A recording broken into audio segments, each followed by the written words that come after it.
ഞാൻ ശാസ്ത്രീയമായി മനസ്സിലാക്കിയിട്ടുള്ള ജീവൻ എന്ന് പറയുന്ന പ്രതിഭാസവും അങ്ങ് പറയുന്ന ജീവൻ എന്ന സങ്കല്പവും തമ്മിൽ ചേരുന്നില്ല. സയൻസിന് കണ്ടെത്താൻ പറ്റാത്ത ഒരു ആത്യന്തിക ശക്തി ഉണ്ടെന്നാണോ മനസ്സിലാക്കുന്നത്? ആദ്യത്തെ ജീവൻ എന്ന് പറയുന്നത് മനുക്കളാണ്. ആദ്യത്തെ ജീവന്റെ ഉത്ഭവം എന്ന് പറയുന്നത് മനുവാണ്. മനസ്സിന്റെ മുകളിലാ ബുദ്ധി. ഈ ബുദ്ധിയുടെ പവർ ഇന്ന് വരെ ഒരു സയന്റിസ്റ്റിനും പരിപൂർണമായിട്ട് അനലൈസ് ചെയ്യാൻ പറ്റിയിട്ടില്ല. പൈശാചികത്തിന്റെ ഇൻഫ്ലുവൻസിൽ നിന്ന് ജന്മം കെട്ടി വന്നിരിക്കുന്ന ജീവാത്മാക്കളാണ് ഇവരെ ഉപദ്രവിക്കാൻ ശ്രമിക്കുന്നത്. വിവേകാനന്ദ സ്വാമി ഇന്ത്യ കണ്ടതിൽ ഏറ്റവും മഹാനായ ഒരു യോഗിയായിരുന്നു. നമസ്കാരം, ഞാൻ ചിറക്കര മധു. സമുദ്ര വിഷൻ ചാനലിൻ്റെ ജീവിത വിജയം ആത്മീയതയിലൂടെ എന്ന പരിപാടിയുടെ രണ്ടാമത്തെ എപ്പിസോഡിലേക്ക് എല്ലാ മാന്യ പ്രേക്ഷകർക്കും സ്വാഗതം. നമ്മോടൊപ്പം ഉള്ളത് അനിൽകുമാർ സാറാണ്. നമസ്കാരം. സ്വാഗതം സാർ. സാർ, നമ്മൾ കഴിഞ്ഞ എപ്പിസോഡിൽ നമ്മൾ പറഞ്ഞു നിർത്തിയ ഭാഗത്ത് സാർ ജീവനെക്കുറിച്ച് ഒരു സൂചന തന്നിരുന്നു. ജീവൻ എന്നത് പല ജന്മങ്ങളിലൂടെ കടന്നു പോകുന്നതാണ്. പല രൂപങ്ങളിൽ, പുഴുവിൻ്റെയും പുല്ലിൻ്റെയും പക്ഷിയുടെയും രൂപത്തിലൊക്കെ പല തവണ ഇങ്ങനെ ആവർത്തിച്ചു വരുന്നു എന്നൊക്കെ സാറ് പറഞ്ഞത് ഞാൻ കേട്ടിരുന്നു. അതെ. പക്ഷേ ഞാൻ ശാസ്ത്രീയമായി മനസ്സിലാക്കിയിട്ടുള്ള ജീവൻ എന്ന് പറയുന്ന പ്രതിഭാസവും അങ്ങ് പറയുന്ന ജീവൻ എന്ന സങ്കല്പവും തമ്മിൽ ചേരുന്നില്ല. കാരണം ജൈവികമായും രാസപരമായും ഉണ്ടാകുന്ന വിവിധ പ്രവർത്തനങ്ങളുടെ വിവിധ മാറ്റങ്ങളുടെ അവസാന കണികയായിട്ടാണ് ജീവൻ എന്ന പ്രതിഭാസം ഉണ്ടായി എന്നാണ് ഞാൻ മനസ്സിലാക്കിയിരിക്കുന്നത്. അപ്പോൾ ഇത് പരസ്പരം ചേരുന്നില്ല. അപ്പോൾ എന്താ സാറിന് അതിനുള്ള വിശദീകരണം എന്താണ്? ശരിയാണ്, സാറ് പറഞ്ഞത് ശരിയാണ്. ഞാനും ഇത്തരം കാര്യങ്ങൾ ഇങ്ങനെയൊക്കെ തന്നെയായിരുന്നു മനസ്സിലാക്കി വെച്ചിരുന്ന കാര്യം. നമ്മളൊക്കെ പഠിച്ചു വന്നിരിക്കുന്നത് അങ്ങനെയാണ്. സയൻറ്റിഫിക് വേ കൂടാണ് ഇതുണ്ടായതെന്നും ചാൾസ് ഡാർവിൻസ് പറഞ്ഞത് കുരങ്ങ് രൂപാന്തരം പ്രാപിച്ചാണ് മനുഷ്യരായി വരുന്നതൊക്കെയാണ് ഞാനും മനസ്സിലാക്കി വെച്ചിരിക്കുന്നത്. സയൻസാണ്. സാർ ആത്മീയ പാതയിൽ സഞ്ചരിക്കുമ്പം സയൻസ് ഇതിനകത്തൊന്നും എങ്ങും എത്തിയിട്ടില്ല. അവർ ഒരു മെറ്റീരിയലിസ്റ്റിക് വേയിൽ കൂടെ, അല്ലെങ്കിൽ അവരൊരു ഭൗതികമായ രീതിയിൽ കൂടെ ദൈവത്തെ അന്വേഷിക്കുകയാണ് ശരിക്കും പറഞ്ഞു കഴിഞ്ഞാൽ. അങ്ങനെ ദൈവത്തെ അന്വേഷിച്ച് പോകുമ്പോൾ അവർ ചിലതൊക്കെ കണ്ടുപിടിക്കുന്നു എന്നുള്ളതിനപ്പുറത്തോട്ട് സയൻസ് എങ്ങും എത്തിയിട്ടില്ല. സയൻസ് കണ്ടുപിടിച്ചത് കുറച്ചൊക്കെ ശരിയാണ്, പക്ഷേ എല്ലാം ശരിയാണെന്നോ, പ്രത്യേകിച്ച് ഈ മനുഷ്യജന്മമായിട്ടുള്ള കാര്യങ്ങൾ ഒട്ടും ശരിയല്ല എന്നുള്ളത് ഞാൻ ഈ ആത്മീയ പാതയിൽ കുറച്ച് ആഴ്ത്തി പോയെന്ന് എനിക്ക് മനസ്സിലായി. സാറിന് മനസ്സിലാവും, ഏറ്റവും വലിയ സയൻറ്റിസ്റ്റ് ആയിരുന്ന ആൽബർട്ട് ഐൻസ്റ്റീൻ, അദ്ദേഹം ഈ കണ്ടുപിടുത്തങ്ങളെല്ലാം കഴിഞ്ഞിട്ട് അദ്ദേഹം ഒരു കാര്യം അടിവരയിട്ട് പറഞ്ഞു. ഒരു കാര്യം എനിക്ക് വളരെ നന്നായിട്ടറിയാം, ഇതിൻ്റെ എല്ലാം മുകളിൽ ഇതിനെല്ലാം നയിക്കുന്ന ഒരു ശക്തി ഉണ്ടെന്നുള്ളത് അതൊരു യാഥാർത്ഥ്യമാണ്. അത് നമുക്ക് മാറ്റിവെക്കാൻ പറ്റാത്ത ഒരു കാര്യമാണെന്ന് അദ്ദേഹം പറഞ്ഞിട്ടുണ്ടല്ലേ സാർ? അത് അദ്ദേഹത്തിൻ്റെ ഏതെങ്കിലും ഇതെടുത്ത് വായിച്ചാൽ അതിനകത്ത് കാണുന്നത്. അപ്പോൾ അദ്ദേഹം പറഞ്ഞതനുസരിച്ചാണെങ്കിൽ സയൻസിന് കണ്ടെത്താൻ പറ്റാത്ത ഒരു ആത്യന്തിക ശക്തി ഉണ്ടെന്നാണോ മനസ്സിലാക്കേണ്ടത്? അദ്ദേഹം അത് തന്നെയാണ് അടിവരയിട്ടതും. അദ്ദേഹം പറഞ്ഞതും അത് തന്നെയാണ്. ഇതിനെല്ലാം നിയന്ത്രിക്കുന്ന, ഈ പ്രകൃതിയെ മുഴുവൻ നിയന്ത്രിക്കുന്ന ഒരു ശക്തി ഉണ്ടെന്നും, ഈ ജീവജാലങ്ങളും നമ്മളെല്ലാം ആ പ്രകൃതി ശക്തിക്ക് വശം വിട്ട്, അല്ലെങ്കിൽ അതിന് അടിമപ്പെട്ടാണ് നമ്മൾ ജീവിച്ചു പോകുന്നതെന്നുമാണ് അദ്ദേഹം കണ്ടെത്തിയ ഒരു വസ്തുത. അങ്ങനെയാണെന്നുണ്ടെങ്കിൽ ജീവൻ എന്ന് പറയുന്നതുമായിട്ട് ബന്ധപ്പെടുത്തി പറയുമ്പോൾ ശാസ്ത്രം പറഞ്ഞതിന് അപ്പുറത്ത് കാര്യങ്ങളുണ്ടെന്നാണോ മനസ്സിലാക്കേണ്ടത്? തീർച്ചയായിട്ടും. ശാസ്ത്രം പറഞ്ഞതൊന്നുമില്ല സാറേ. ശാസ്ത്രം ഈ കാര്യത്തിൽ പിന്നെ ചാൾസ് ഡാർവിൻ്റെ സിദ്ധാന്തമാണ് നമ്മൾ ഫോളോ ചെയ്തിട്ടിരിക്കുന്നത്. ചാൾസ് ഡാർവിൻ പറഞ്ഞത് കുരങ്ങിൽ നിന്ന് ഫോർമേഷൻ വന്നാണ് മനുഷ്യനാവുന്നതെന്ന്. വിവിധ രൂപാന്തരങ്ങളിലൂടെ മനുഷ്യൻ ആണെന്നാണ്. മത്സ്യം തൊട്ട് തുടങ്ങി അങ്ങനെ ചെറിയ കണികൾ തുടങ്ങി അദ്ദേഹം പറഞ്ഞു വന്നത് അങ്ങനെയാണ്. പക്ഷേ അദ്ദേഹം ആ പറഞ്ഞ രീതിയിലൊന്നും അല്ല മനുഷ്യനുണ്ടാവുന്നത്. അദ്ദേഹം ആ പറഞ്ഞ രീതിയിലൊന്നുമല്ല ജീവനുണ്ടാവുന്നതും എന്നുള്ളത് സാറ് ആദ്യം ഞാൻ അടിവരയിട്ട് പറയുകയാണ്. കാരണം ഒരു ആസ്പെക്റ്റിൽ നമ്മൾ പറയുകയാണെങ്കിൽ കുരങ്ങ് അതൊരു ജീവിതമാണ്. ആ ജീവിതം ജന്മാന്തരങ്ങളായിട്ട് കടന്നു വന്ന് അവസാനം എത്തപ്പെടുന്നതാണ് മനുഷ്യൻ എന്ന് പറയുന്നത്. ഇനി ഈ ജീവൻ എങ്ങനെയാണെന്നറിയണം. ഈ ജീവൻ ഉണ്ടാകുന്നത് പോലും ഈ സയൻസ് പറയുന്ന രീതിയിലൊന്നുമല്ല. അതിന് പരബ്രഹ്മത്തിൽ നിന്നും വ്യക്തമായ അറിയിപ്പ് ഇത്തരം കാര്യങ്ങളുണ്ടായിട്ടുണ്ട്. അതുണ്ടായിരിക്കുന്നത് ഈ പരബ്രഹ്മത്തിൻ്റെ നിർദ്ദേശം അനുസരിച്ചിട്ട്. സാറിനറിയാം, ഈ പ്രകൃതി നിയന്ത്രിച്ചിരിക്കുന്നത് സൂര്യൻ, ചന്ദ്രൻ, ഭൂമി, നവഗ്രഹങ്ങൾ ഇതെല്ലാം ഇതിൽ ഉൾപ്പെട്ടു വരുന്ന എല്ലാ ജീവജാലങ്ങളും ഉൾപ്പെട്ടാണ് ജന്മമെടുത്ത് ജനിച്ച് വളർന്ന് മരിച്ച് പോകുന്നത്. അപ്പോൾ പരബ്രഹ്മം ആദ്യം ചെയ്യുന്നത് സൂര്യൻ്റെയൊക്കെ സൃഷ്ടി കഴിഞ്ഞ് ഈ സമൂഹം ഈ പ്രപഞ്ചം സൃഷ്ടിച്ചതിന് ശേഷം ജന്മമാണ്. ആദ്യം ജന്മം എടുത്തു വരുന്നത് മനുക്കളാണ്.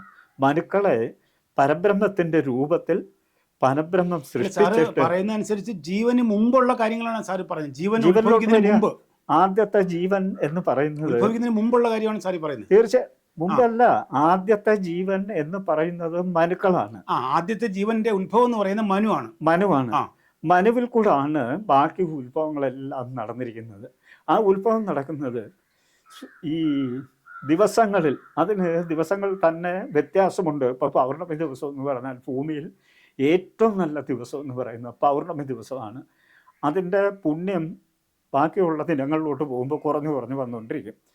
അപ്പം ഈ എല്ലാ ദിനങ്ങളിലും ചന്ദ്രനിൽ നിന്ന് പൊടിപടലങ്ങൾ ഭൂമിയിൽ വീഴും. ഭൂമിയിൽ വീണിട്ട് അത് സൂര്യൻ്റെ ശക്തിയും പ്രകാശവും ഏറ്റിട്ട് ഭൂമിയിൽ വീണ് അങ്കുരിക്കുകയാണ്. പുല്ല് തൊട്ട് മനുഷ്യൻ വരെ ഉള്ളത് ഇങ്ങനെയാണ്. ആദ്യത്തെ അങ്കുരം എന്ന് പറയുന്നത് ഈ പൊടിയാണ്. ഓക്കെ, മനുഷ്യൻ ഉത്ഭവിക്കുന്നതാണ് ഞാൻ ഈ പറയുന്ന സാധനത്തോട്. അത് ഭൂമിയിൽ വീണിട്ട് ഭൂമിയിൽ നിന്ന് അത് കടലിലാണ് ആദ്യമായിട്ട് ഈ രൂപം കൊള്ളുന്ന മത്സ്യമാണ്. മത്സ്യത്തിൻ്റെ രൂപാന്തരം പ്രാപിച്ച് വന്ന് ജന്മാന്തരങ്ങളായിട്ട് ആണ് മനുഷ്യനായി വീഴുന്നത്. അത് ഈ വീഴുന്ന ദിവസത്തിൻ്റെ പുണ്യമനുസരിച്ചായിരിക്കും അതിൻ്റെ ജീവനിൽ നിറഞ്ഞു വരുന്ന പുണ്യങ്ങൾ. ഇപ്പം പൗർണമി ദിവസം വീഴുന്ന ഒരു ജീവൻ്റെ പുണ്യമാവില്ല, അല്ലെങ്കിൽ ജന്മം എടുക്കുന്ന ഒരു ജീവൻ്റെ പുണ്യമാവില്ല അമാവാസി ദിവസം വീഴുന്ന ജന്മം എടുക്കുന്ന ഒരു ജീവൻ്റെ പുണ്യം. അപ്പം ജീവൻ ജന്മം എടുക്കുന്നത് ഇങ്ങനെയാണ്. അല്ലാതെ സയൻസ് പറഞ്ഞ പോലെ നാളെ കുരങ്ങ് മനുഷ്യനാവുന്ന രീതിയല്ല. ബട്ട് ഞാൻ പറഞ്ഞതുപോലെ കുരങ്ങ് മനുഷ്യനായി തീരും. അത് കോടാനുകോടി മനുഷ്യവർഷങ്ങൾക്ക് ശേഷമായിരിക്കും കുരങ്ങ് മനുഷ്യനാവുന്നത്. അപ്പോൾ ജീവൻ്റെ ഉത്ഭവം ഇങ്ങനെയാണ്. ഇത് രൂപാന്തരം പ്രാപിച്ച് വന്നാണ് മനുഷ്യനായി തീരുന്നത്. അതുപോലെ ഈ പുല്ലിലുണ്ട് ജീവൻ, പുഴുവിലുണ്ട് ജീവൻ, മൃഗങ്ങളിലുണ്ട് ജീവൻ, പക്ഷികളിലുണ്ട് ജീവൻ, മനുഷ്യനിലുണ്ട് ജീവൻ. ഈ പുഴുവും പുല്ലും ഒക്കെ രൂപാന്തരം പ്രാപിച്ച് വന്നതാണ് മനുഷ്യൻ. അതിന് കോടാനുകൂടി മനുഷ്യ വർഷങ്ങളുടെ സമയം ഇതിനെടുത്തിട്ടാണ് ഇങ്ങനെ ആയി. പക്ഷെ സാറ് പറയുന്നതിനകത്ത് ഒരു കോൺട്രഡിക്ഷൻ ഉണ്ട്. എന്ന് വെച്ചാൽ ഇപ്പോൾ ശാസ്ത്രം പറയുന്നത് ജീവൻ എങ്ങനെ ഉണ്ടായെന്ന് ഒരു വ്യക്തമായ സിദ്ധാന്തത്തിന്റെ പേരിലാണ് ശാസ്ത്രം നമ്മൾ വിശദീകരിച്ചിട്ടുള്ളത്. സാറ് പറയുന്നതിനകത്ത് ഇപ്പം ചന്ദ്രനിൽ നിന്നുള്ള ധൂളികൾ ഭൂമിയിൽ വീണിട്ട് അതിൻ്റെ മാറ്റത്തിന് വിധേയമായിട്ടാണ് ജീവൻ ഉണ്ടാകുന്നതെന്ന് പറഞ്ഞാൽ അത് നമുക്ക് ഈ സാധാരണക്കാരന് വിശ്വസിക്കാൻ പറ്റും? സാധാരണക്കാരൻ. അതുകൊണ്ടാണ് ഞാൻ ആദ്യം തന്നെ സാറിനോട് പറഞ്ഞത്, ആത്മീയ ഭാഗം എന്ന് പറയുന്നത് ചിന്താതീതം, ബുദ്ധിയാതീതം. മനുഷ്യൻ്റെ ചിന്തയ്ക്കും ബുദ്ധിക്കും അപ്പുറത്തു നിന്നാണ് തുടങ്ങുന്നത്. അതിന് ഒരു ചെറിയ ഉദാഹരണ സഹിതം അത് സാറിനോട് പറയേണ്ടി വരും, അല്ലെങ്കിൽ ഇത് ജനങ്ങൾക്കൊരു കൺഫ്യൂഷനായി തീരും. സാറടക്കം. സാറിപ്പോൾ അതുകൊണ്ടാണല്ലോ ഇങ്ങനൊരു ചോദ്യം എന്നോട് ചോദിച്ചതാണ്. ഇപ്പോൾ സാറ് മനുഷ്യനെ എടുക്കുകയാണെങ്കിൽ മനുഷ്യനെ പൊതിഞ്ഞു വെച്ചിരിക്കുന്ന ബ്രഹ്മം പൊതിഞ്ഞു കൊണ്ടുപോകുന്ന ഭാഗങ്ങളും മനുഷ്യന് നഗ്നനേത്രങ്ങൾ കണ്ട് കൊണ്ടുപോകുന്ന ഭാഗങ്ങളും രണ്ടായിട്ട് തിരിച്ചിട്ടുണ്ട്. ഇപ്പോൾ സാറിൻ്റെ ഈ കണ്ണ് തന്നെ സാറ് ചിന്തിച്ചാൽ മതി. ഒരു മനുഷ്യനും അറിയില്ല ഈ കണ്ണിൻ്റെ പവർ എത്ര മെഗാപിക്സലാണെന്ന്. മനുഷ്യന് ചിന്തിക്കാൻ പറ്റുന്നതിനപ്പുറമാണ്. കാര്യം ഇവിടെ നിന്നുകൊണ്ട് മില്യൺസ് ഓഫ് കിലോമീറ്റർ അപ്പുറത്ത് നിൽക്കുന്ന നക്ഷത്രങ്ങൾ വരെ ഈ തൂങ്ങി ഒരു നൂലിലാടുന്ന ഈ കണ്ണുവെച്ച് നമ്മൾ കാണുകയാണ്. ആർക്കും ഇതിൻ്റെ മെഗാപിക്സൽ ഒന്നും ഇന്ന് വരെ കണ്ടുപിടിക്കാൻ പറ്റിയിട്ടില്ല. ശരിയാണ്. 2, ഇതിനപ്പുറമാണ് മനുഷ്യൻ്റെ ബുദ്ധി എന്ന് പറയുന്നത്. ഈ ബുദ്ധി ഇന്ന് വരെ പരിപൂർണമായിട്ട് ഒരു വ്യക്തിക്കും ഇതെന്താണെന്നോ ഇത് എങ്ങനെയാണെന്നോ ഇത് എവിടെയാണ് ഇരിക്കുന്നതെന്നോ ഒക്കെ ശ്രദ്ധിച്ചിട്ട് സാറ് പറയുന്ന ഈ സയൻസ് സാറിൻ്റെ ശാസ്ത്രജ്ഞന്മാർ മനുഷ്യൻ്റെ തലച്ചോറ് തല്ലിപ്പൊട്ടിച്ച് നോക്കിയവർ നോക്കും. ഇതെല്ലാം ചോറ് പോലെ ചെതറിപ്പോയെന്നല്ലാതെ അവർക്ക് ഇതിൽ നിന്ന് യാതൊന്നും കണ്ടെത്താൻ കഴിഞ്ഞിട്ടില്ല. അപ്പോൾ ഇപ്പോഴും ഈ കുരുടൻ ആനയെ കണ്ടെന്ന് പറയുന്ന പോലെ ഏതൊക്കെയോ ഭാഗങ്ങൾ കണ്ടും കൊണ്ട് അതിൻ്റെ ഡെഫിനിഷനാണ് ഇന്ന് നമുക്ക് തന്നുകൊണ്ടിരിക്കുന്നത്. ബുദ്ധി എന്ന് മനസ്സ് എന്നൊക്കെ നമ്മൾ ഓരോ തവണ ഓരോ സമയത്ത് ഓരോ രീതിയിൽ പറയുന്ന കാര്യങ്ങളാണ് സാറി പറയുന്നത്. തീർച്ചയായും മനസ്സെന്ന് പറയും. അല്ല, മനസ്സും ബുദ്ധിയും രണ്ടും രണ്ടാ. ഇനിയാണ് അതിലോട്ടാണ് വരുന്നത്. ആ. അപ്പോൾ സാറിന് ഇത് തന്നിരിക്കുന്നതിൻ്റെ ഈ കണ്ണിൻ്റെ പവർ പറയാൻ വേണ്ടിയാണ് ഞാൻ ഇത്രയും പറഞ്ഞത്. ഇനി ദൈവം നമുക്ക് ഈ കണ്ണുകൊണ്ട് കാണാനും ബുദ്ധി കൊണ്ട് വിവേചിച്ചറിയാനും മണത്തറിയാനും ഒക്കെ ആയിട്ട് കുറച്ച് അവയവങ്ങൾ നമുക്ക് തന്നിട്ടുണ്ട്. ഇത് നമ്മൾ കണ്ണുകൊണ്ട് അല്ലെങ്കിൽ നമ്മൾ ദർശിച്ചും സ്പർശിച്ചും അറിയുന്ന കാര്യങ്ങളായതൊക്കെ ഇത് തന്നിട്ട് ഇതിനപ്പുറം മനസ്സ് എന്ന് പറയുന്ന ഒരു ഭാഗമുണ്ട്. സാറ് മനസ്സ് കണ്ടിട്ടുണ്ടോ? ഇല്ല ഇല്ല ഇല്ല. മനസ്സ് കാണാൻ കഴിയും. നമുക്കുണ്ട്, പക്ഷെ കണ്ടിട്ടില്ല. മനസ്സുണ്ടല്ലോ, അതുണ്ട്. അത് ഈ കേൾക്കുന്ന എല്ലാവരും പറയും എനിക്ക് മനസ്സുണ്ട് മനസ്സുണ്ട്. അവര് സന്തോഷം വരുമ്പോൾ മനസ്സ് സന്തോഷിക്കുന്നെന്ന് പറയും, സങ്കടം വരുമ്പോൾ മനസ്സ് വേദനിക്കുന്നെന്ന് പറയും. ഇതൊക്കെ പറയാറുണ്ട്. മനസ്സുണ്ട്. ഇവിടം തൊട്ട് ഈ ആത്മീയത തുടങ്ങുന്നത് ഇവിടം തൊട്ടാ. ഈ മനസ്സ് കഴിഞ്ഞതിന് ശേഷമാണ്. ബുദ്ധിക്ക് താഴെയാണ് മനസ്സ്. ബുദ്ധിക്ക് താഴെയാണ്. ഈ മനസ്സ് വെച്ച് സാറിന് ഇത് സംവേദിച്ചറിയാനേ പറ്റുള്ളൂ. സാറിന് ഒരിക്കലും ഇത് സ്പർശിച്ചിട്ടോ ഉള്ളുകൊണ്ട് ഇത് അനുഭവിച്ചറിയാനേ പറ്റും മനസ്സുണ്ടെന്നുള്ളത്. വേറെ കാണിച്ചു കൊടുക്കാനും പറ്റില്ല. ഒരിക്കലും കാണിച്ചു കൊടുക്കാനും പറ്റില്ല. സാറിന് ഇത് എക്സ്പ്ലെയിൻ ചെയ്ത് കൊടുക്കാനും പറ്റില്ല. പക്ഷെ അനുഭവിക്കും. ഇത് കേൾക്കുന്ന എല്ലാ ജനങ്ങൾക്കും ഇതറിയാം. ഇത് അനുഭവിച്ചറിയുന്ന ഒരു കാര്യമാണ് മനസ്സെന്ന്. ആരെങ്കിലും കണ്ടിട്ടുണ്ടോ? ഇല്ല. ഇല്ല. ഈ മനസ്സ് കഴിഞ്ഞാൽ പിന്നെ വരുന്ന ഭാഗമാണ് ബുദ്ധി. മനസ്സിന്റെ മുകളിലാണ് ബുദ്ധി. ഈ ബുദ്ധിയുടെ പവർ ഇന്ന് വരെ ഒരു സയന്റിസ്റ്റിനും പരിപൂർണമായിട്ട് അനലൈസ് ചെയ്യാൻ പറ്റിയിട്ടില്ല. ഇല്ല. ഒരാളിനും പറ്റിയിട്ടില്ല. അവർ തിരിഞ്ഞും പറഞ്ഞു ഒക്കെ നോക്കുന്നുണ്ട്. ഒരു തരത്തിലും ഇത് അനലൈസ് ചെയ്തെടുക്കാൻ അവർക്ക് പറ്റിയിട്ടില്ല. ഈ ബുദ്ധിക്ക് മുകളിലാണ് ജീവൻ വരുന്നത്.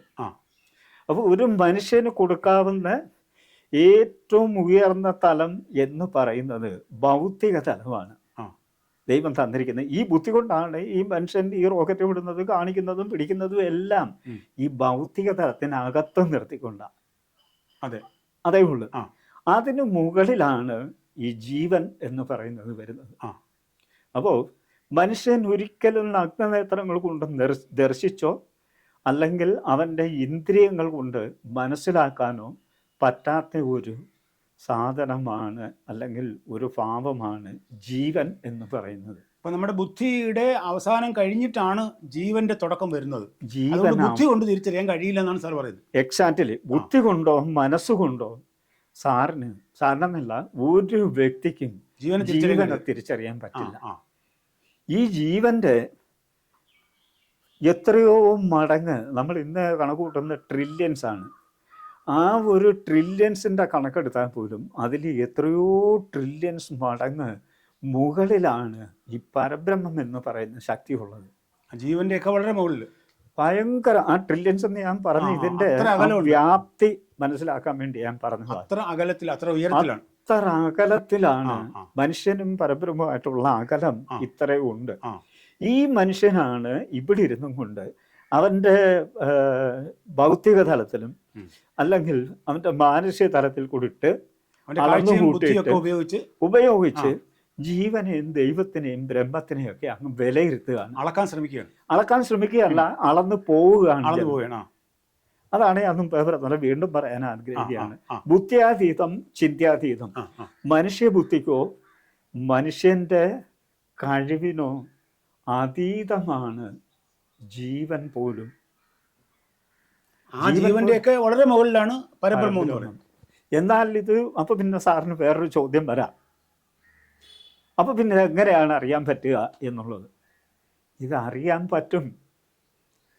ജന്മാന്തരങ്ങളായിട്ട് ബ്രഹ്മത്തെ വിളിച്ച് ജീവനിൽ പുണ്യം നിറഞ്ഞു വന്നിരിക്കുന്ന ഏതെങ്കിലും ജീവാത്മാക്കൾ ഇതുപോലെ ഭൂമിയിൽ ജന്മമെടുക്കും. അത് ദൈവനിശ്ചയപ്രകാരം ജന്മമെടുക്കുന്നതാണ്. അവർക്ക് ഈ ജീവനെ കാണാനും ബ്രഹ്മത്തെ കാണാൻ പറ്റിയില്ലെങ്കിലും അതിന് താഴെ വരെയുള്ള കാര്യങ്ങൾ കണ്ട് അത് മനസ്സിലാക്കിയിട്ട് ഇത് പറഞ്ഞു കൊടുക്കാനാണ് അവർ ശ്രമിക്കുന്നത്. അത് ആ ഭാഗം എനിക്ക് മനസ്സിലായില്ല സാർ. ഒന്നുകൂടെ എക്സാമ്പിൾസ് ചെയ്ത് ഒന്ന് വ്യക്തമാക്കിയാൽ എനിക്ക് മനസ്സിലാവും. എക്സാമ്പിൾ എന്ന് പറഞ്ഞാൽ ഇപ്പോൾ സാറിന് ഭൂമിയിൽ വലിയ വലിയ യോഗിമാരെ കാണാൻ പറ്റും.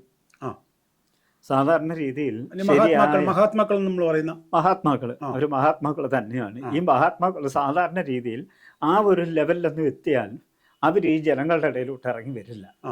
ശരിക്ക് അവർ ഇറങ്ങി വന്ന് പ്രവർത്തിച്ച് ഇവരെ മാറ്റിയെടുക്കണമെന്നാണ് പരബ്രഹ്മ നിശ്ചയം. പക്ഷേ അവരിങ്ങോട്ട് വരുമ്പോൾ ഈ പൈശാചികത്തിൻ്റെ ഇൻഫ്ലുവൻസിൽ നിന്ന് ജന്മം കെട്ടി വന്നിരിക്കുന്ന ജീവാത്മാക്കളാണ് ഇവരെ ഉപദ്രവിക്കാൻ ശ്രമിക്കും. അവരെ ഉപദ്രവിക്കാൻ ശ്രമിക്കും. അവരെ ഉപദ്രവിക്കുന്നതിലുപരി അവരുപദ്രവിച്ചാൽ തിരിച്ചുപദ്രവിക്കത്തൊന്നുമില്ല. പക്ഷേ ആ ജീവനും ആ ജീവൻ ബന്ധപ്പെട്ട് നിൽക്കുന്ന ഒരു ഗോത്രമുണ്ട്. ഇപ്പൊ സാറും ഞാനും ഒക്കെ ഓരോ ഗോത്രത്തിലാണ് ജനിക്കുന്നത്. നമ്മൾ എന്ത് ജനിച്ചാൽ ഈ ഒരു ഗോത്രത്തിലാണ്. മനുഷ്യഗോത്രങ്ങളുണ്ട്. ആ ഗോത്രത്തിന് പോലും ശാപം വീണു പോകും ഈ മഹാത്മാക്കളെ ഉപദ്രവിച്ചാൽ. അവര് അറിഞ്ഞുകൊണ്ടല്ല ചെയ്യുന്നത്. പക്ഷെ പരബ്രഹ്മത്തിനെ അറിഞ്ഞു പോകുന്ന, പരബ്രഹ്മത്തിന്റെ ഇച്ഛ അനുസരിച്ച് ജീവിക്കുന്ന, അത് പറഞ്ഞു കൊടുക്കാൻ വരുന്നവർ ഉപദ്രവിച്ചാൽ അവർ ചെയ്തില്ല, പരബ്രഹ്മ ഉപദ്രവിക്കും. അത് ഒരു 2-3-4 തലമുറ ആ ദോഷങ്ങൾ അനുഭവിച്ചു പോകേണ്ടി വരും. അതൊക്കെ സാറിന് ഇപ്പോഴും ഇവിടെ ഒക്കെ കാണാം. ഈ പണ്ട് കാലത്ത് ഈ ദേവീദേവന്മാരെ ഇതുപോലെ നല്ല ഋഷിവര്യന്മാരെ അല്ല സന്യാസിമാരെ ഉപദ്രവിച്ചവരുടെ കുടുംബങ്ങളൊക്കെ ഇന്നും ഭ്രാന്തും മറ്റു രീതിയിലുള്ള അസുഖങ്ങളും ഒക്കെ വന്ന് കഷ്ടപ്പെട്ട് ജീവിതത്തിൽ പാരമ്പര്യമായിട്ട് ഇത് കഴിഞ്ഞു പോകുന്നവരുണ്ട്. അതിന് പണ്ട് നമ്മുടെയൊക്കെ ഇത് വെച്ച് നോക്കിക്കഴിഞ്ഞാൽ നമ്മളെയൊക്കെ പറഞ്ഞ് പഠിപ്പിച്ചിരുന്നത് ബ്രാഹ്മണ ശാപം പിടിച്ചു വെക്കരുതെന്നാണ് നമ്മളൊക്കെ പറഞ്ഞു വെച്ചിരുന്നത്. എക്സാക്ട്ലി. അതിൻ്റെ ഒരു കാര്യം എന്ന് പറയുന്നത് ഈ ജാതി ബ്രാഹ്മണനല്ല, ബ്രഹ്മജ്ഞാനേതി ബ്രാഹ്മണനാണ്. ബ്രഹ്മത്തെ അറിയുന്ന അല്ലെങ്കിൽ ബ്രാഹ്മണ്യം പാലിച്ചു പോകുന്ന ആ ബ്രാഹ്മണരെ അന്നത്തൊക്കെ ഉണ്ടായിരുന്ന ബ്രാഹ്മണ സംഘം തന്നെയായിരുന്നു, ജാതി ബ്രാഹ്മണരും അങ്ങനെ തന്നെയായിരുന്നു. അപ്പോൾ അവർക്ക് എപ്പോഴും ഒരു ബ്രഹ്മകാരുണ്യം ഉണ്ടായിരിക്കും. ഈ ബ്രഹ്മകാരുണ്യമുള്ള ആൾക്കാരെ എന്തെങ്കിലും ഉപദ്രവിച്ചുമ്പോൾ അവർ മനസ്സ് വേദനിച്ചിട്ട് എന്തെങ്കിലും ശപിച്ചു പോയാൽ ആ ശാപം തലമുറകൾ നീണ്ടുപോകും. അപ്പം മനസ്സിലായില്ലേ? ശാപം കിട്ടിയവരാണ് ആ തലമുറ അങ്ങനെ വരുന്നു, ഭ്രാന്ത് വരുന്നു എന്നൊക്കെ പറഞ്ഞു കേട്ടു. തീർച്ചയായും വരുന്നു എന്ന് പറയുക കേട്ടല്ല, സാർ അന്വേഷിച്ചാൽ അത് ഇപ്പോഴും മനസ്സിലാവും. ഇങ്ങനെ കേട്ടിട്ടുണ്ട്. അപ്പൊ ഇതൊക്കെ വലിച്ചു വെക്കാതിരിക്കാനായിട്ട് ഇവരങ്ങ് ഒതുങ്ങി നിൽക്കും. അവിടെ ഇരുന്ന് അവരുടെ ജീവനിൽ പുണ്യം നേടി അങ്ങ് പോയിക്കൊണ്ടിരിക്കും. ഈ ജനങ്ങളുടെ ഇടയിൽ കൂടുതലും ഇത്തരം കാര്യങ്ങൾ പറഞ്ഞു വന്നിരിക്കുന്ന ഭൗതികമായ അറിവ് നേടിയ ആത്മജ്ഞാനം കാര്യമായി കിട്ടിയിട്ടില്ലാത്ത ആൾക്കാരാണ് ഈ ദൈവകാര്യങ്ങൾ ജനങ്ങളുടെ ഇടയിൽ പറഞ്ഞു കൊടുത്തിരിക്കുന്നത്. അവർക്ക് ആത്മജ്ഞാനം ശരിക്കും കിട്ടിയിട്ടല്ല. അതായത് യഥാർത്ഥത്തിലുള്ള മഹാത്മാക്കൾ ഇത് പറഞ്ഞു കൊടുക്കാനോ ടീച്ച് ചെയ്യാനോ ബോധവൽക്കരിക്കാനോ പുറത്തേക്ക് ഇറങ്ങാറില്ല. കാരണം ഇറങ്ങിയാൽ അവർക്ക് തിക്താനുഭവങ്ങൾ ഉണ്ടാവും, ഇറങ്ങുന്നില്ല. അത് തന്നെ ആത്മജ്ഞാനികൾക്ക്. പിന്നെ അവരുമായിട്ട് അടുത്ത് നിൽക്കുന്ന ചില ഗൃഹസ്ഥാശ്രമികളുണ്ട്. അതായത് നമ്മളൊക്കെ ഗൃഹസ്ഥാശ്രമികളാണ്. അതെ, കല്യാണം കഴിച്ച് ജീവിച്ചു പോകുന്നത്, പക്ഷേ ദൈവത്തെ അറിഞ്ഞു പോകുന്നവരാണ്. ആ ഗൃഹസ്ഥാശ്രമികളിൽ ഇവരിത് പകർന്നു കൊടുത്തിട്ട് അവർ വന്നിട്ട് ഈ ജനങ്ങളുടെ ഇടയിൽ ഇത് പകരാൻ ശ്രമിക്കും. അപ്പോൾ അവർക്ക് ആ ജീവനിലെ കുറവ് കൊണ്ടോ ബ്രഹ്മത്തിൻ്റെ കാരുണ്യം ഇല്ലായ്മ കൊണ്ടോ അവർ ഭൗതികമായ അറിവ് നേടിയവരുമായിരിക്കും കൂടുതൽ. മറ്റു ഈ ഭൗതികമായ ഡിഗ്രിയും PhD ഒക്കെ ഉള്ളവരായിരിക്കും. ഇവർ സമൂഹത്തിൻ്റെ ഇടയിലുള്ള വില വെച്ചിട്ട് അവർ ഈ ആത്മീയ കാര്യങ്ങൾ പറയാൻ ശ്രമിക്കും. ഇത് ഫലപ്രദമാകില്ല, ഒരിക്കലും ശരിയാവില്ല. കാരണം ആത്മജ്ഞാനമില്ല. അങ്ങനെയാണ് ഈ ദൈവകാര്യങ്ങൾ ഒത്തിരി തെറ്റിദ്ധരിക്കപ്പെട്ടു പോയിട്ടുള്ളത്. ഇവര് പറയുന്നെങ്കിലും അത് പൂർണ്ണമായും ശരിയാവണമെന്നില്ല. ആത്മജ്ഞാനം ഇല്ലാത്ത ഒരാളിന് ശരിയായ ഈ ആത്മകാര്യം പറഞ്ഞ് പ്രതിഫലിപ്പിക്കാൻ പറ്റില്ല, കഴിയില്ല. കാര്യം ഇത് ബുദ്ധിക്ക് വഴങ്ങില്ല. ഇതൊരു ബ്രഹ്മകാരുണ്യം കൂടെ ഉണ്ടെങ്കിൽ മാത്രമേ ഇത് നമുക്ക് പറഞ്ഞ് എത്തിക്കാൻ പറ്റത്തുള്ളൂ. അത്രയേ ഉള്ളൂ. ഇതില്ലാത്തവര് ഈ ഇടയിൽ കയറി ആൾ കളിക്കുന്നതിന് വേണ്ടിയിട്ടോ സമൂഹത്തിൻ്റെ ഇടയിൽ വലിയ ആളാവുന്നതിന് വേണ്ടിയിട്ടോ കയറി അവർക്ക് അറിയാവുന്ന കാര്യങ്ങൾ എവിടെങ്കിലുമൊക്കെ എന്തെങ്കിലുമൊക്കെ മുറിയേറ്റവും കിട്ടിക്കൊണ്ട് ഇതിനെപ്പറ്റി പറഞ്ഞ് ആൾക്കാരെ പറഞ്ഞ് വഴിതെറ്റി. മുറിവൈദ്യൻ ആളെ കൊല്ലുമെന്ന് പറഞ്ഞു കേട്ടിട്ടുണ്ട്. വളരെ ശരിയാണ് സാറ് പറഞ്ഞു, ശരിയാ. മുറിവൈദ്യൻ ആളെ കൊല്ലുന്ന രീതിയിൽ പറഞ്ഞ് എത്തിച്ച് ഈ ജനങ്ങൾ ഇതൊക്കെ കേട്ടിട്ട് ഇത് അവർ സ്വയം അങ്ങോട്ട് സമൂഹത്തിൽ ഇംപ്ലിമെൻ്റ് ചെയ്യുമ്പോൾ അവർക്ക് ഈ പറഞ്ഞ രീതിയിലുള്ള ദൈവാംശം ഒന്നും കിട്ടാതെ വരും. അങ്ങനെയൊക്കെയാണ് ജനങ്ങൾ വ്യതിചലിച്ച് ഒന്നിൽ നിന്ന് വേറൊന്നിലോട്ട് ഓടി, അല്ലെങ്കിൽ വേറൊന്നിലോട്ട് ഓടി. ഇതൊന്നും കിട്ടാതെ വരുമ്പോൾ ഇത് ഇല്ല എന്നും പറഞ്ഞ് അവർ ദുഷ്കർമ്മങ്ങൾ ചെയ്യാനുള്ള പാതയിലോട്ട് പോകുന്നതൊക്കെ അങ്ങനെ ഒരു നെഗറ്റീവ് ചിന്തയിലേക്ക് മാറുന്നുണ്ട്. അത് പലപ്പോഴും ആളുകൾക്ക് സംഭവിക്കുന്ന ഒരു കാര്യമാണ്. കാരണം യോഗികൾ പറഞ്ഞത് ഞാൻ കേട്ടു, സന്യാസിമാർ പറയുന്നത് ഞാൻ കേട്ടു, ഇന്ന ആളുകൾ പറഞ്ഞ എല്ലാ കാര്യങ്ങളും ഞാൻ അനുസരിച്ചു, ദൈവത്തിന് വേണ്ടി പ്രവർത്തിച്ചു, എന്നിട്ട് എനിക്ക് യാതൊരു ഗുണവും ഉണ്ടാവുന്നില്ല, എനിക്ക് ദോഷം മാത്രമേ ഉണ്ടാവുന്നുള്ളൂ, അതുകൊണ്ട് ഇതൊന്നും വേണ്ട എന്ന് പറഞ്ഞ് അവസാനിപ്പിച്ച് പോകുന്നത് വളരെ ശരിയാണ്. ഇത്തരത്തിലുള്ള പ്രശ്നങ്ങൾ കൊണ്ടായിരിക്കാം അല്ലേ? തീർച്ചയായിട്ടും. ഒന്നതും, രണ്ട് ജീവനിൽ ജന്മാന്തരങ്ങളായിട്ട് കിടക്കുന്ന ദോഷവും. ഇത് രണ്ടും കൂടെ ആകുമ്പോൾ അവർക്ക് ഇതിൽ നിന്നൊക്കെ ഓടിപ്പോകാൻ ശരിയായ ഗുണഫലം കിട്ടൂല, ഒരിക്കലും കിട്ടില്ല. ഇനി അപ്പോൾ ജീവനിലേക്ക് മടങ്ങി വന്നാൽ ജീവനിലേക്ക് മടങ്ങി വന്നാൽ ഞാൻ പറഞ്ഞതുപോലെ സാറിനോട് അവർ ഈ പറഞ്ഞ രീതിയിലല്ല, ഇതേ രീതിയിൽ തന്നെയാണ് ജീവൻ അങ്കുരിച്ചു വരുന്നതും. അത് കാലാന്തരങ്ങളായിട്ട് കോടാനുകോടി വർഷങ്ങൾ കൊണ്ടാണ് ഫോർമേഷൻ സംഭവിച്ച് അവർ വന്ന് ഒരു മനുഷ്യനായി തീരുന്നത്. ശരിക്കും പറഞ്ഞാൽ ഒരു മനുഷ്യനായി കഴിഞ്ഞാൽ പിന്നെ ജീവനിൽ പുണ്യമുണ്ടെങ്കിൽ, ഭാഗ്യമുണ്ടെങ്കിൽ ഇതുപോലുള്ള ഭൗതിക സുഖങ്ങൾക്കൊപ്പം നിങ്ങൾ ജീവൻ്റെ പുണ്യത്തിന് വേണ്ടി പ്രവർത്തിച്ചിട്ട് ജീവനിൽ പുണ്യം നിറച്ച്, ഭാഗ്യം നിറച്ച്, പിന്നെ ഭൗതിക ലോകം വിട്ടുപോകുന്ന ഒരു ഭാഗത്തോട്ടായിരിക്കണം പിന്നെ ചിന്തിക്കേണ്ടത്. അതിനാണ് തരുന്നത്. പക്ഷേ ജനങ്ങൾ സാധാരണ രീതിയിൽ ഈ മനുഷ്യജന്മം കിട്ടിയിട്ട് പോലും ഡേ ടു ഡേ കാര്യങ്ങൾ എത്തിക്കാൻ പോലും കഴിയാതെ വരുമ്പോൾ അവർ അതിനു വേണ്ടി പ്രവർത്തിക്കുകയും ഈ കാര്യങ്ങൾ പിന്നോട്ട് വെക്കുകയും ചെയ്യും. സ്വാഭാവികമാണ്. കാര്യം സമ്പന്നൻ ഒരു ഭാഗത്ത്, അതിനേക്കാൾ താഴ്ന്ന വിഭാഗം ഒരു ഭാഗത്ത്. അപ്പോൾ ഒന്നുമില്ലാത്തവർക്ക് എപ്പോഴും വിഷമങ്ങളും ദുഃഖങ്ങളും അവർക്കും ഭൗതിക സുഖങ്ങൾ വർദ്ധിപ്പിക്കുന്നതിന് വേണ്ടിയുള്ള ചിന്തയിലോട്ട് നീങ്ങുന്നുണ്ട്.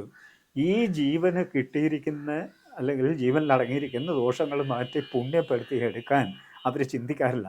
ഇവരെപ്പോഴാണ് ജീവനെ പറ്റി ചിന്തിക്കുന്നതെന്ന് ചോദിച്ചാൽ, ഇവിടുന്ന് കടന്നു പോകാൻ നേരമാകുമ്പോൾ ഏതെങ്കിലും മാരകമായ ഒരു അസുഖമോ എന്തേലും വന്ന് ഇനി കാര്യമായ ഭൂമിയിൽ ഒരു ജീവിതമില്ല എന്ന് അറിയുമ്പോഴാണ് ഇവരെല്ലാം കാര്യമായിട്ട് ദൈവത്തിനെ അന്വേഷിക്കാൻ തുടങ്ങുന്നത്. ശരിക്കും അന്നല്ല ദൈവത്തെ അന്വേഷിക്കുന്നത്.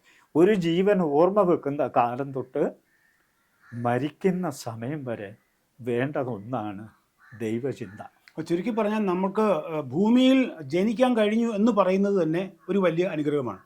അതിൽ തന്നെ ഏറ്റവും ഉയർന്ന തലത്തിലുള്ളതാണ് മനുഷ്യന്റെ ജന്മം എന്ന് പറയുന്നത്. അപ്പൊ മനുഷ്യജന്മം കിട്ടി എന്ന് പറയുന്നത് തന്നെ ദൈവം നമുക്ക് തന്നെ ഏറ്റവും വലിയൊരു അനുഗ്രഹമാണ്. ഏറ്റവും വലിയ അനുഗ്രഹം. അത് കിട്ടിയ നമ്മൾ എപ്പോഴും ചെയ്യേണ്ടത് നമുക്ക് മനുഷ്യജന്മം കിട്ടിയത് മറ്റുള്ളവർക്ക് ഗുണപ്രദമായി വിനിയോഗിക്കാനാണെന്നുള്ള ഒരു ചിന്താഗതി നമ്മുടെ ഉള്ളിലുണ്ടാവണം. അതെ, അങ്ങനെ നമ്മൾ മാനസികമായി ഒരു ഉയർന്ന തലത്തിൽ പ്രവർത്തിക്കുമ്പോൾ മാത്രമേ നമുക്ക് പുണ്യത്തിലേക്ക് കൂടുതൽ കൂടുതൽ പോകാൻ കഴിയുള്ളൂ.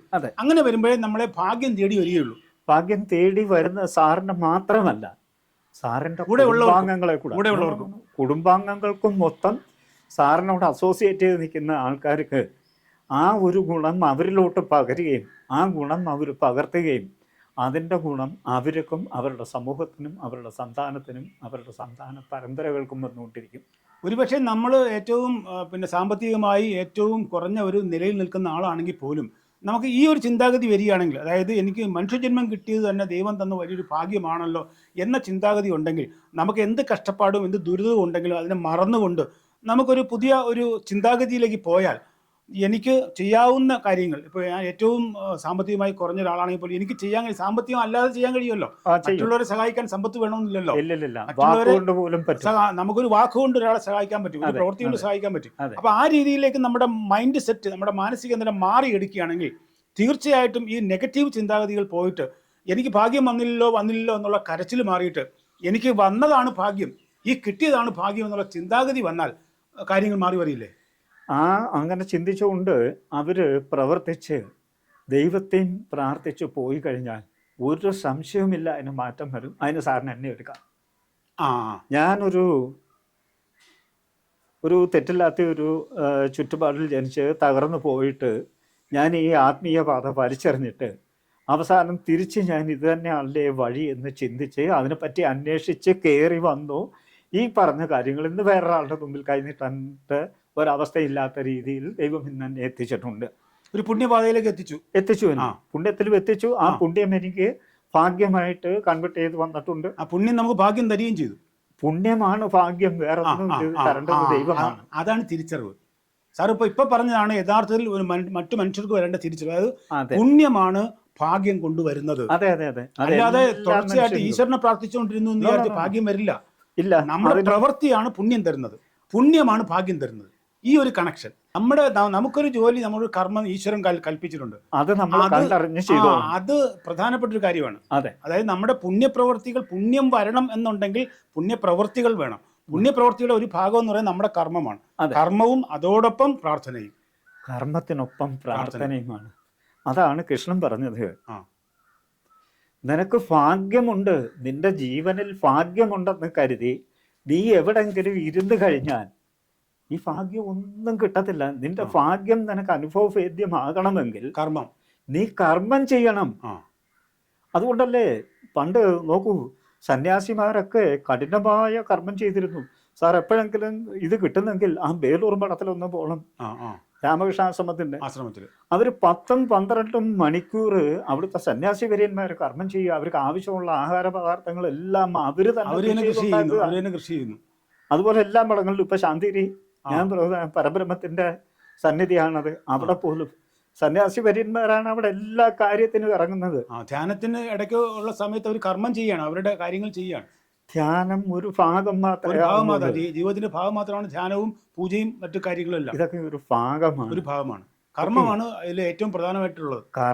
ശേഷമാണ് തീർച്ചയായിട്ടും കർമ്മമാണ് സാറേ ഏറ്റവും പ്രധാനം. ചുരുക്കി പറഞ്ഞാൽ നമ്മൾ ഈ ജീവൻ പല വേഷങ്ങളിലൂടെ കടന്നുപോയി അവസാനം സാറ് പറഞ്ഞതുപോലെ പരബ്രഹ്മത്തിൽ എത്തിച്ചേരുന്നു എന്ന് പറയുന്ന ആ ഭാഗത്തിലേക്ക് ചെല്ലണം എന്നുണ്ടെങ്കിൽ നമ്മൾ ഓരോ തലത്തിലും ഉയർന്നു പോയാലേ കഴിയുള്ളൂ. അതെ, ഉയർന്നു പോകണമെങ്കിൽ നമ്മൾ ഏത് രൂപത്തിലാണോ ജീവൻ ഇരിക്കുന്നത് ആ രൂപത്തിൽ പരമാവധി കർമ്മം ചെയ്യുകയും പരമാവധി പുണ്യം നമുക്ക് ഉണ്ടാക്കിയെടുക്കുകയും ചെയ്യുന്ന അനുസരിച്ചാണ് നമ്മൾ ഉയർന്നു പോകുന്നത്. അങ്ങനെ ഉയർന്നിട്ടാണ് നമ്മളിപ്പോ മനുഷ്യന്റെ രൂപത്തിൽ എത്തി ഏറ്റവും ഉയർന്ന തലത്തിലാണ് നിൽക്കുന്നത്. ഇനി നമുക്കതിൽ മോശം കിട്ടി, ഭാഗ്യം കിട്ടി, പുണ്യം കിട്ടി പോകണമെന്നുണ്ടെങ്കിൽ നമ്മുടെ പ്രവർത്തികൾ ശരിയായി ചെയ്യുക, നമ്മുടെ പ്രവർത്തികൾ മറ്റുള്ളവർക്ക് ദോഷമാവാതെ നോക്കുക, പരമാവധി ഗുണപ്രദമായിട്ട് പ്രവർത്തികൾ ചെയ്യുക. അതെ, ശരിയല്ലേ? ആരെയും ഉപദ്രവിക്കണ്ട. നമ്മളെ കൊണ്ട് ഉപകാരം ചെയ്യാൻ പറ്റുമെങ്കിൽ ഉപകാരം ചെയ്യുക. നമ്മളായിട്ടൊരു ഉപദ്രവം ഒരു ജീവിക്ക് ചെയ്യാതിരുന്നാൽ മതി, വേറെ ഒന്നും ചെയ്യണം. വാക്കുകൊണ്ട് വരെ ഉപകാരം ചെയ്യാം, ഒരു പ്രവൃത്തി കൊണ്ട് ചെയ്യാം. നമുക്ക് ചെയ്യാം. പണം കൊടുത്ത് ചെയ്യണമെന്നൊരു ഒന്നും പറഞ്ഞിട്ടില്ല, എങ്ങും പറഞ്ഞിട്ടില്ല. പണം കൊടുത്ത് ഉപകാരം ചെയ്യണമെന്ന് എങ്ങും പറഞ്ഞിട്ടില്ല. പക്ഷെ നിങ്ങൾക്ക് പണം ഉണ്ടോ, കൊടുക്കാൻ പറ്റുമോ, നിങ്ങൾ കൊടുത്തോ. പണം കൊടുത്ത് ചെയ്യുന്നതിൽ നല്ലത് പണം ഉണ്ടാക്കാൻ ഒരു വഴി അവർക്ക് കാണിച്ചു കൊടുക്കുകയാണ്. സാറിന് അല്ലെങ്കിൽ ഒരു വലിയ ധനികനായാൽ പോലും എത്ര പേരൊക്കെ പണം കൊടുക്കാൻ നോക്കും? എല്ലാവർക്കും കൊടുത്ത് ഒഴിപ്പിക്കാൻ നമ്മൾ പറ്റില്ല. അതിൽ നല്ലത് അവർക്ക് പണം ഉണ്ടാക്കാൻ ഒരു വഴി കാണിച്ചു കൊടുക്കുക, ഒരു മാർഗം ഉണ്ടാക്കി കൊടുക്കുക. ഒരു മാർഗം ഉണ്ടാക്കി. എന്നും മീൻ പിടിച്ചു കൊടുക്കുകയല്ല, മീൻ പിടിക്കുന്നത് എങ്ങനെയാന്ന് കാട്ടിക്കൊടുക്കുക. അതാണ് അതിന്റെ കൂടുതൽ മിടുക്കെന്ന് പറയുന്നത്. അത് തന്നെയാണ്. ദൈവം പോലും അത് തന്നെയാണ് പറഞ്ഞിരിക്കുന്നത്. അതിനാണ് പറഞ്ഞിരിക്കുന്നത്. ഇപ്പോ IAS കാരനായിട്ട് വരുന്ന ആള് ആ IAS കാരനാവണമെങ്കിൽ അതിനുള്ള ബുദ്ധിശക്തി, കഴിവ്, അഡ്മിനിസ്ട്രേറ്റീവ് പവർ, ഇതെല്ലാം ഒത്തിണങ്ങി വരണം. അതിന്റെ പിന്നിൽ ജന്മാന്തരങ്ങളായിട്ടുള്ള ഒരു പ്രയത്നമാണ്. ഒപ്പം അതിനുള്ള കഴിവ് ഈ കഴിവെല്ലാം ഒത്തിണങ്ങി വരണമെങ്കിൽ ആ ജീവനിൽ ഒരു പുണ്യവും ഭാഗ്യവും നിറഞ്ഞു നിൽക്കണം. ഒരു കൂലിവേല ചെയ്യാൻ വരുന്നവന് ഒരിക്കലും ആ ഒരു കർമ്മം ചെയ്യാൻ ഒക്കത്തില്ല. അപ്പൊ അദ്ദേഹത്തിൽ ആ ഒരു കഴിവും ഒരു കൂലിവേല ചെയ്യാൻ വരുന്നവന് ആ ഒരു കഴിവും കൊണ്ടായിരിക്കും വരുന്നത്. അപ്പൊ അവനവന് നിശ്ചയിച്ചിരിക്കുന്ന കർമ്മം ഏതാണെന്ന് വെച്ചാൽ ആ കർമ്മം അനുസരിച്ചുള്ള ജോലി ചെയ്യണം. ഈ ജനങ്ങൾ മുഴുവൻ പെട്ടുപോകുന്ന എവിടാന്ന് ചോദിച്ചാൽ, ഇപ്പൊ സാറ് ഒരു വലിയ പ്രസ്ഥാനം നടത്തുന്നുണ്ടായിരിക്കും. അതുകൊണ്ടും കൊണ്ട് സാറിൻ്റെ അയലത്തുള്ള ഒരുത്തൻ സാർ അങ്ങനത്തെ പ്രസ്ഥാനം നടത്തുകയാണ്, അതുകൊണ്ട് ഞാൻ ഇപ്പുറത്ത് അതുപോലെ ഒരു ചെറിയ പ്രസ്ഥാനം അങ്ങ് തല്ലിക്കൂട്ടാന്ന് വിചാരിക്കും. ഇവന്റെ ജീവനിൽ ഇതായിരിക്കില്ല പറഞ്ഞിരിക്കുന്നത് ബ്രഹ്മം. മനസ്സിലായോ? സാറിന് അവന് കൊടുത്തിരിക്കുന്ന മിടുക്ക് അതുമായി ബന്ധപ്പെട്ടതായിരിക്കത്തില്ല, ഒരിക്കലുമല്ല. അപ്പോൾ അത് എൻ്റെ കഴിവ്, എൻ്റെ മറ്റ് ചുറ്റുപാടുകൾ ഏതാണെന്ന് തിരിച്ചറിയുന്നത്, കർമ്മം കൂടെ തിരിച്ചറിഞ്ഞും കൊണ്ട് വേണം ഞാൻ ആ പ്രവൃത്തിക്ക് ഇറങ്ങാൻ. സാർ ഇറങ്ങിയത് കൊണ്ട് ഞാൻ ഇറങ്ങിയാൽ ഞാൻ ഒരിക്കലും നന്നാവില്ല. അപ്പം നമ്മൾ ഈ ഭാഗത്തിൽ നമ്മൾ പറഞ്ഞു വരുന്നത് ജീവൻ എന്നതിനെ കുറിച്ചാണ്. അപ്പൊ ജീവൻ എന്ന് പറയുന്നത് എന്താണ്, നമുക്ക് ജീവൻ കിട്ടിയത് എന്തിനു വേണ്ടിയാണ് എന്നുള്ള തിരിച്ചറിവ്, എന്തിനാണ് എന്നെ മനുഷ്യൻ എന്ന് പറയുന്ന ജീവിയായിട്ട് ഏറ്റവും ഉയർന്ന തലത്തിൽ നമുക്ക് ദൈവം ഒരു ഭാഗ്യം തന്നത്. അപ്പോൾ ആ ജീവൻ കൊണ്ട് നമുക്ക് എന്ത് ചെയ്യാൻ പറ്റും, എങ്ങനെ നമുക്ക് നമ്മുടെ ജീവിതത്തെ വിജയിപ്പിക്കാൻ പറ്റും, അതിന് നമുക്ക് ദൈവം പറഞ്ഞിട്ടുള്ള മാർഗങ്ങൾ എന്തെല്ലാമാണ്. ഇതാണ് നമ്മുടെ അനിൽകുമാർ സാർ നമ്മളോട് സംസാരിച്ചുകൊണ്ടിരിക്കുന്നത്. അതിൽ എനിക്ക് ഒരു മിക്കവാറും ഭാഗങ്ങൾ വ്യക്തത വന്നു. ഒരുപക്ഷെ എനിക്ക് തോന്നുന്നു ഇത് കേട്ടുകൊണ്ടിരിക്കുന്ന പ്രേക്ഷകർക്കും ഇതിൽ വ്യക്തത വന്നു എന്നെനിക്ക് തോന്നുന്നു. അങ്ങനെയാണെങ്കിൽ നമുക്ക് ജീവൻ എന്ന് പറയുന്ന ഈ ഏറ്റവും അസുലഭമായ ഭാഗ്യം, അല്ലെങ്കിൽ മനുഷ്യജീവൻ എന്ന് പറയുന്ന ഏറ്റവും ഉയർന്ന തലത്തിലുള്ള ഭാഗ്യം കിട്ടിയ നമ്മൾ എന്ത് ചെയ്യണമെന്ന് സാറ് ഒരു കൺക്ലൂഷൻ എന്ന നിലയിൽ പറയാം.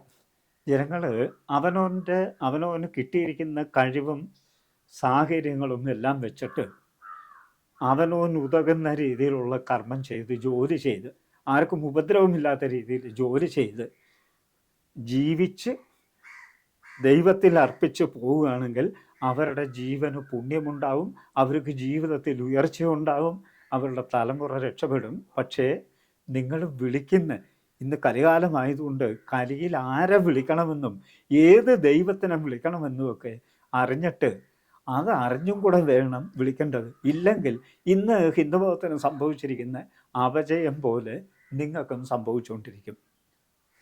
ഓക്കെ, നമുക്ക് ഈ പ്രോഗ്രാമിൻ്റെ രണ്ടാമത്തെ എപ്പിസോഡാണ് നമ്മളിപ്പോൾ കണ്ടുകൊണ്ടിരുന്നത്. അതിൽ ജീവനെക്കുറിച്ചാണ് നമ്മൾ സംസാരിച്ചത്. അതിൽ എനിക്ക് ഉണ്ടായിരുന്ന സംശയങ്ങളൊക്കെ തന്നെ അനിൽകുമാർ സാർ പരിഹരിച്ചു തന്നു. കണ്ടുകൊണ്ടിരുന്ന പ്രേക്ഷകർക്കും ഈ സംശയങ്ങൾ മാറിയെന്ന് ഞാൻ കരുതുന്നു. അത് കണ്ടുകൊണ്ടിരുന്ന എല്ലാ പ്രേക്ഷകർക്കും നന്ദി അറിയിക്കുന്നു. മറ്റൊരു എപ്പിസോഡുമായി നമുക്ക് അടുത്ത ഒരു ഭാഗത്ത് കാണാം.